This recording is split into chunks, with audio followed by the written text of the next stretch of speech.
can't do that.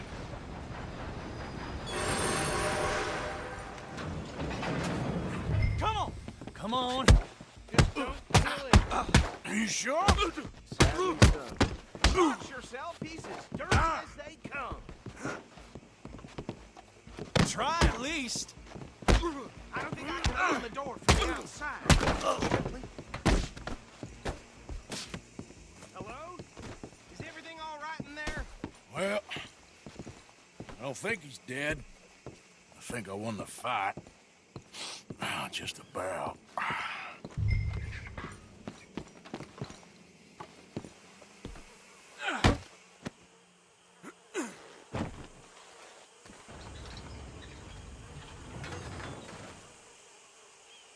Bring him out here.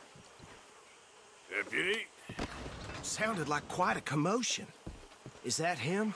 I sincerely hope so. Old Anders Anderson. So what now? Take him in, come on.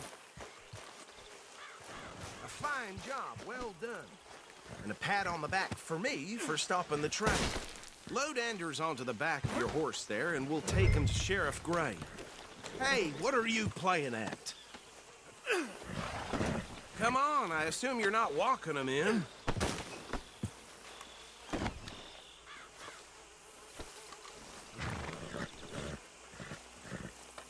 Put him on your horse and let's go. There you go. You are a natural. All right, let's take him in. Follow me. What about the others? Oh, we'll round them up. Anders back there is the brains of the operation, and that's really saying something. You're the boss. That was mighty impressive, sir. I have to admit. I'd hazard a guess you've served the law yourself at some point. Well, I wouldn't exactly say that. Are you familiar with the area here? No, not really. On your right here, these tobacco fields? This is part of Caliga Hall, big estate belonging to the Gray family. Looks bone dry. Yes, we are in dire need of some rain round here, let me tell you. The Grays have lived in Caliga Hall for generations. Fine people. My family's been working for them for years. Sheriff Gray's the one I know best, of course, but they own half the businesses in town. Which town? Rhodes, sir. You don't know it? Where we're headed right now. Ain't what it was before the war, but it has its charms. I'm sure you already know of the Braithwaites. Like I said, just got down here. Another big family in these parts. They have an estate west of here. Awful people, truly awful. They've been fighting with the Grays for as long as I can remember. Sounds like quite the place you got here.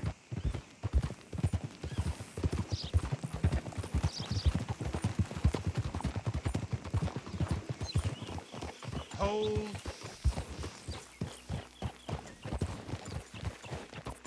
Here we are. Welcome to Rhodes. Up there on your left is the Rhodes Parlor House. Very reputable saloon owned by the Gray family. We also have a general store, gunsmith, post office, train station, of course. What more do you need? Oh, good, they're back. And that's your friend, right? Yep. Okay, we're gonna stop just ahead on the right, outside the sheriff's office. Can you grab Anders off your horse and carry him in for me? Hey, fellas. Come on, partner, before he wakes up. Just bring him here. Yep, that's the word in town. Mr. Gray! We got him. Very good. I told you Arthur would deliver. Man has a passion for justice. That's wonderful. So, about my friend here? Your idiot friend is free to go. But no more trouble from you, partner. I promise you, this was all just a big misunderstanding. However, I want to thank you from the bottom of my heart. I'll pretend to appreciate that. Mr. McIntosh, it has been a real pleasure. The mostly good citizens of Rhodes, we welcome you. Well, we're just honored to be here. And make your friend behave. We got enough trouble from some of the residents, old-timers who've gone, sadly, to seed and lost their dignity. How terrible. Come along now. I will keep this fellow on the straight and narrow. Come back and see us sometime soon. Excuse me, gentlemen.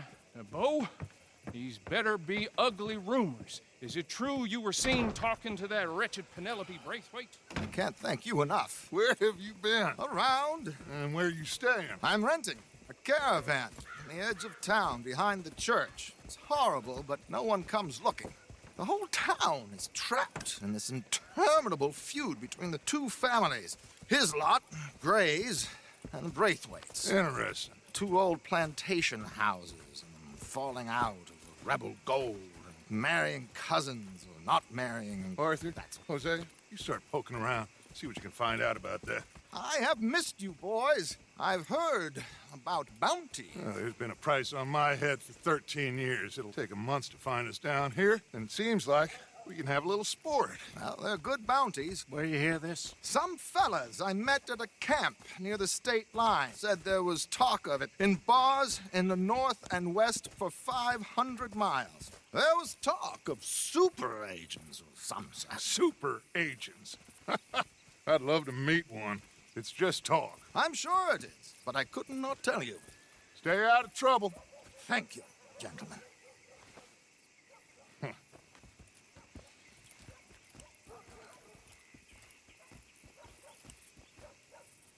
Okay, so these two plantation families. Arthur, you start sniffing around the Gray's place, see what the story is there. Yeah, I passed by it earlier with our friend, Archibald. Good. Hosea, you see what you can find out about these Braithwaites. All right. Thank you, Arthur. Quite a fishing trip. There's still time. I'm up for it. How about you, Arthur? Or have you had enough of the chase for one day?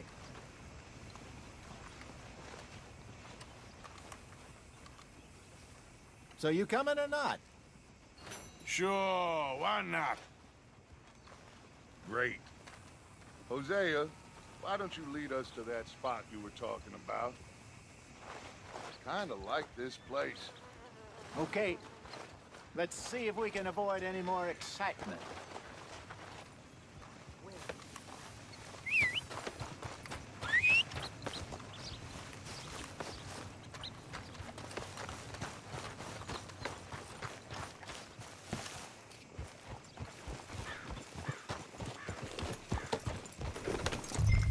All right, gentlemen, follow me.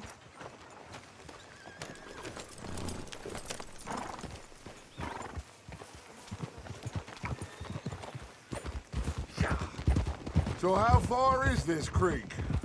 It's a bit of a ride still, and it's not a creek. It's the same lake we camped on, just a different part. It'll be worth it.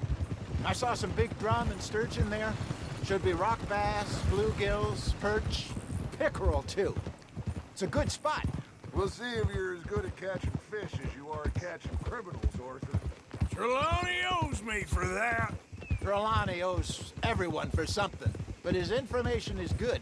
Plus, we are now ingratiated with the local law. I'd say it was a worthwhile diversion all around. Where is this spot, Hosea? Timbuktu? Not too much farther. Anyway, you two never told me properly about that business with Cornwall in Valentine. What happened there? Apart from scaring the living daylights out of Mr. Strauss. That was about the only upside. John and I didn't even have time to get paid for the sheep we rustled. It is safe to say Mr. Cornwall isn't a man to let bygones be bygones. Ambushed us in the saloon. He came with a lot of guards and what seemed like just about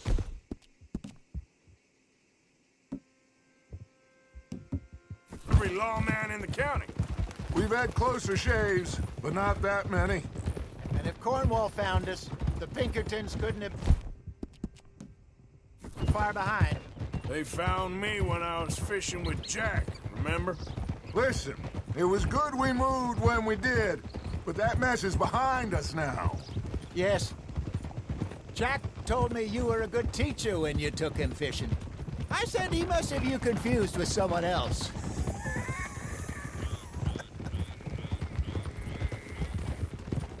Very funny.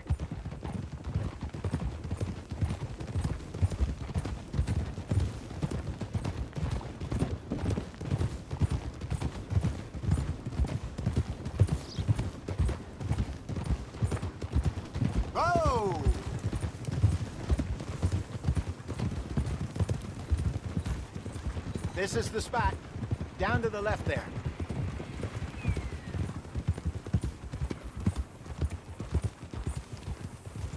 Behind you.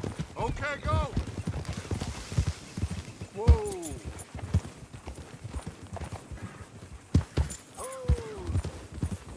Easy. Yep. I saw some boats around last time. Be good to get to deeper water. Yes, over there on the shore. Oh! Passing you. Yeah, okay. I'm sure nobody would mind if we borrowed one of these. Come on.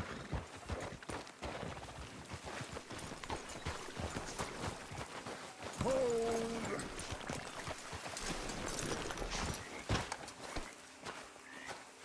All right.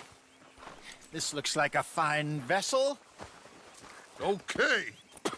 Come on, Arthur. Let's get her in the water. I got a good feeling about fishing here. It's supposed to be some incredible sturgeon. Oh. Okay, here we go.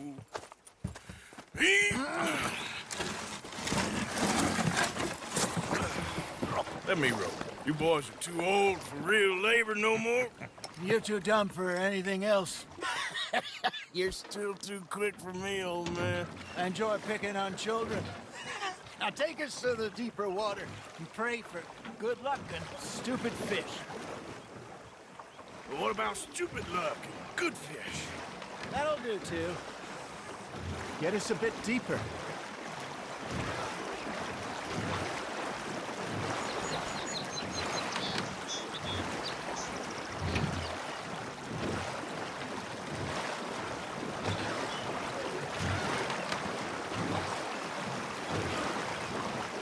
I think here's good.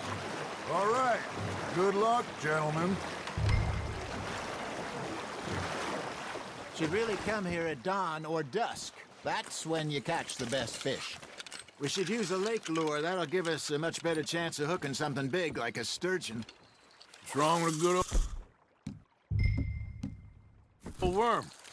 Oh, worms are good for tiddlers like bluegill and rock bass, but you'd have to be real lucky to catch a sturgeon with one. Lures it is, then. You heard the expert, Arthur. Let's bait up.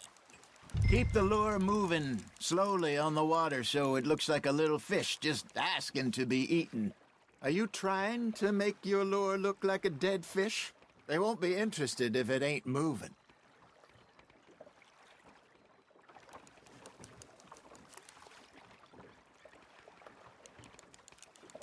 You got a bite there, Arthur. Now reel him in, Arthur. Ha! Got ya! Ah, I should have had that one.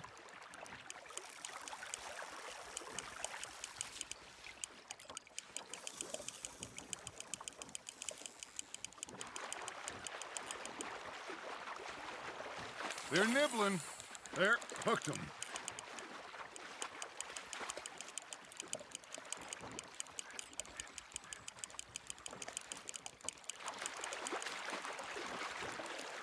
I got a bite.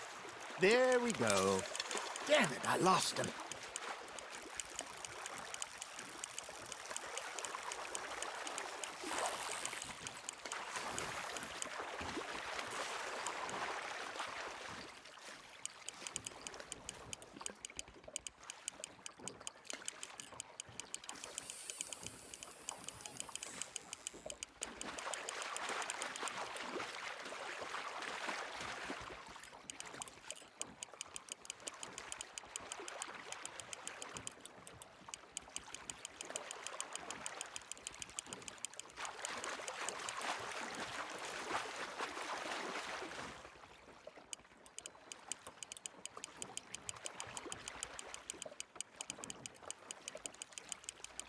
That feels like a bite.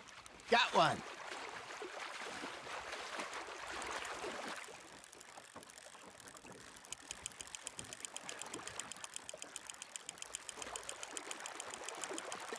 Hey, look at this beauty. There you go. Well done, Arthur.